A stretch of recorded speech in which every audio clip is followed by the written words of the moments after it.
Good morning, guys. As I sit here in my beauty room, it's about 6:45 in the process of getting ready to go to work. I decided, why don't I just do a quick video? Um, Social work. Let's talk about the degree requirements that you need to be able to work in the field. So, I'm gonna be finishing up my makeup. I'm almost done. I don't know about y'all, but I have a full beat face to go to work. That is me every morning. It motivates me, it encourages me to go to work. As you know, social work can be a very stressful field. And so, I just love doing a full face of makeup because that just, again, it's part of my motivation to go to work. So, with that being said, again, we're going to talk about the degree requirements. So, I got my undergrad degree in 2012. I got my bachelor's in social work. And in order for you to work as a social worker, one, you need a bachelor's degree. That's number one. Number two, you will definitely need a master's degree, and that will open doors for you to be able to work especially in a hospital and other fields in social work. And if you're looking for more like leadership role, you will definitely need to get your master's degree.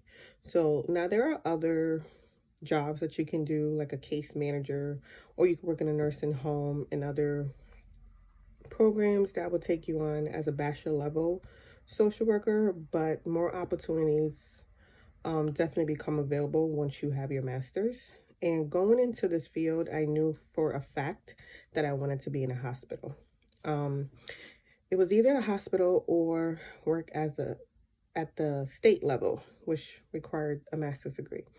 So with that being said, if you know you want to be a social worker and you know you want to go for your master's, you can save a year by getting your degree, your bachelor's, your undergrad degree in social work.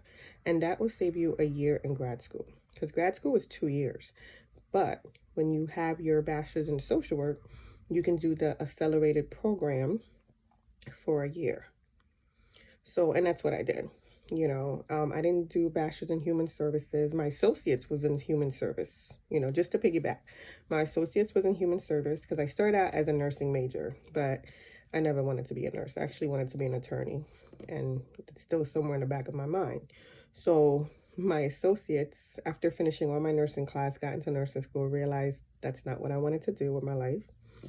I graduated with an associate's in liberal arts, so I wouldn't lose all my credits. Then I transferred my credits the following year and had enough credits to complete an associate degree in human services.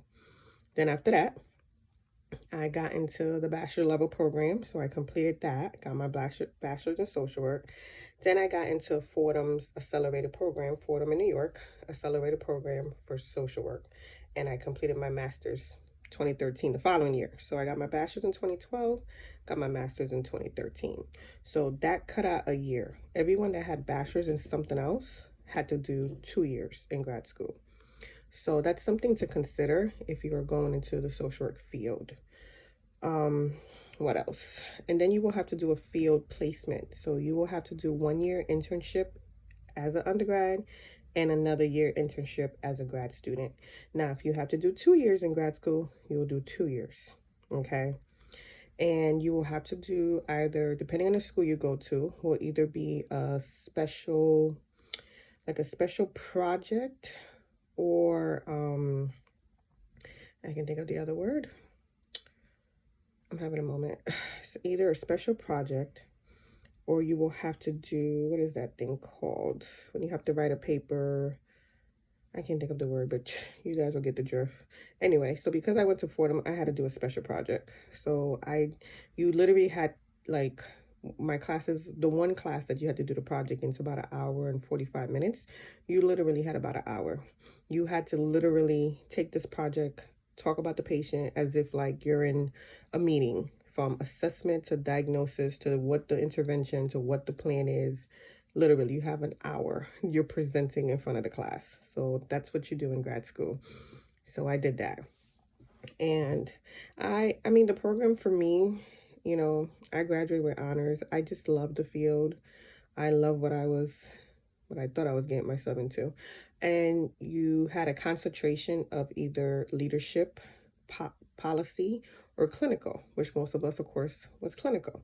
So when I did my master's program, my concentration was clinical. Some people was policy, some were leadership, but mine was clinical. But I always had an interest in leadership eventually, you know. Everyone starts out in clinical because we all want to help people and help save the world, right?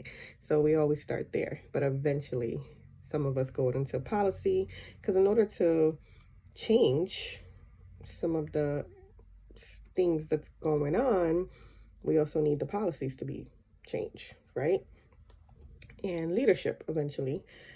So far I've been in this field now. I already hit my 6 year mark, so 6 years. And yeah, so again, this is just like the basic education part of it, you know. And next video I can do and talk about my work experience. So back to field placement. My first year, I did my field placement again in a hospital.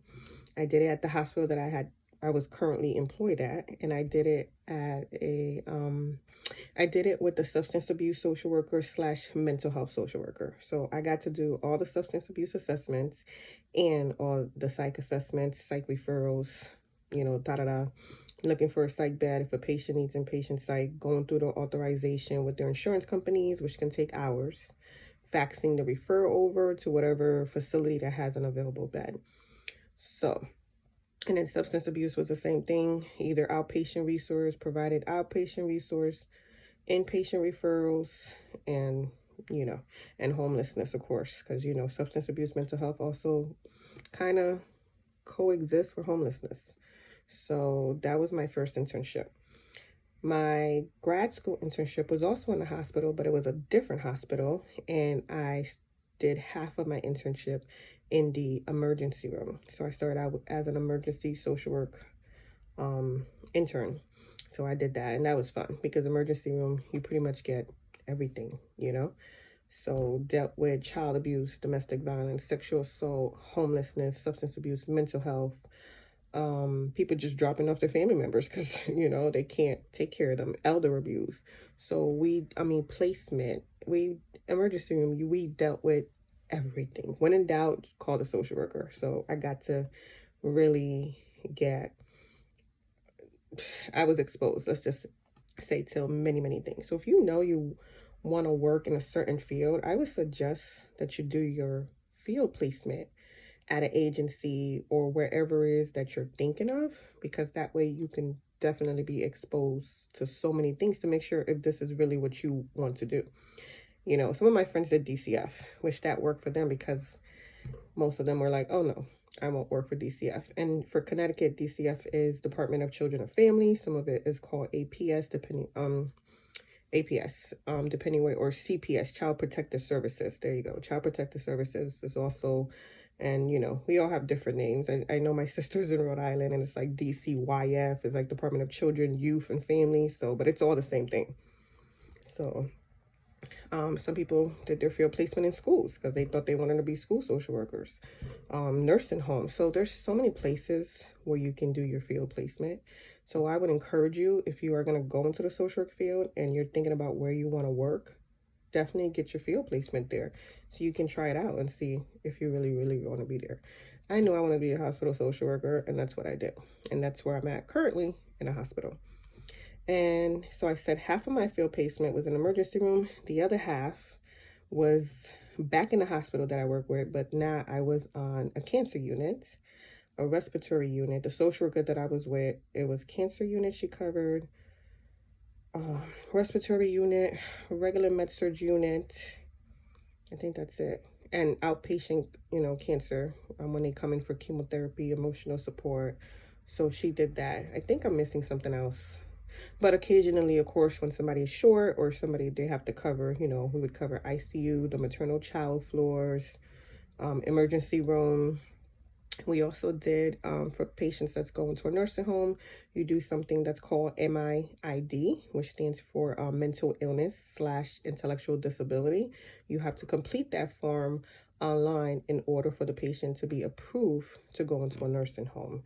So that was something else that, you know, you had to complete as a social worker. So, but yeah, I just wanted to, you know, I did my first video and I figured the second video, let's talk about the education requirements, right? So again, just to piggyback, because I need to finish up my makeup, your girl got to get to work by 8 o'clock. So you need to, 1, get your bachelor's in social work.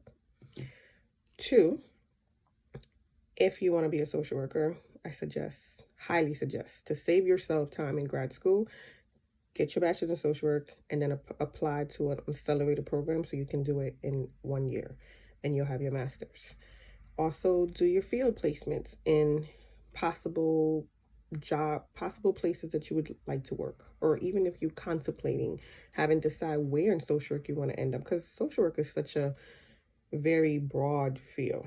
You can do anything: home care, school social work, anything. I will also do a video. Again, my next video will probably be talking about my job work experience, and then I can do a video in the different type of settings that social workers work at. So yeah, stay tuned. If you have any questions, please feel free to ask, leave a comment, and I will definitely get back to you. Again, Happy New Year. My goal is to maybe do a monthly social work video, and then maybe eventually I'll start implementing a day in the life of a social worker, right? I mean, again, due to HIPAA, I can't show you guys too much, but we can definitely do a lot of talking. We can have conversations. All right, so I'm gonna go back to finishing my makeup, and I will see you guys in my next video. Bye.